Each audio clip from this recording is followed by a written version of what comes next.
क्या इस इतने बड़े यूनिवर्स में हम अकेले हैं? अगर अकेले हैं तो ये यूनिवर्स इतना बड़ा, एंडलेस, कभी ना ख़त्म होने वाला क्यों है? यही सोचकर नासा ने 1977 में वॉयेजर 1 स्पेसक्राफ्ट लॉन्च किया। यूनिवर्स में क्या है? क्या किसी जगह पर एलियन तो नहीं? लेकिन सबसे बड़ा सवाल ये है, अगर एलियन है तो अब तक उन्होंने हमसे कांटेक्ट क्यों नहीं किया? कुछ साइंटिस्ट कहते हैं शायद वो हमसे हज़ारों साल आगे की सिविलाइजेशन हो और हम उनके लिए सिर्फ एक छोटी सी दुनिया हो। कुछ लोग मानते हैं एलियंस ने कांटेक्ट किया था लेकिन सब कुछ छुपा लिया गया। वॉयेजर 1 के साथ एक गोल्डन रिकॉर्ड भेजा गया था जिसमें अर्थ की आवाज़ें, म्यूज़िक और इंसानों का मैसेज था। सोचो अगर किसी दिन उसका जवाब आए तो। लेकिन एक और खौफनाक थ्योरी है, हो सकता है यूनिवर्स में सब सिविलाइजेशन चुप बैठी हों, क्योंकि जो भी अपनी लोकेशन बताता है वो मिटा दिया जाता है।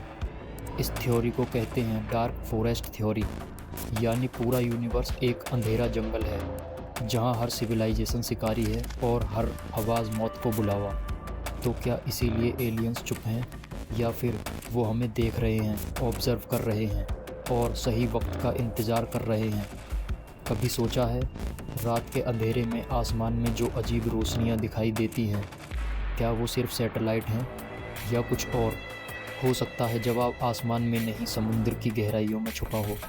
कुछ रिपोर्ट्स कहती हैं अनआइडेंटिफाइड ऑब्जेक्ट समुद्र के अंदर भी देखे गए हैं। कहीं ऐसा तो नहीं हम एलियंस को आसमान में ढूंढ रहे हैं और एलियंस समुद्र की गहराइयों में छुपे हों?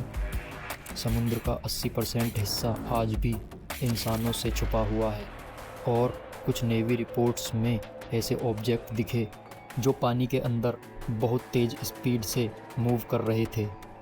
क्या समुद्र की गहराइयों में हमसे छुपी कोई इंटेलिजेंट लाइफ हो सकती है?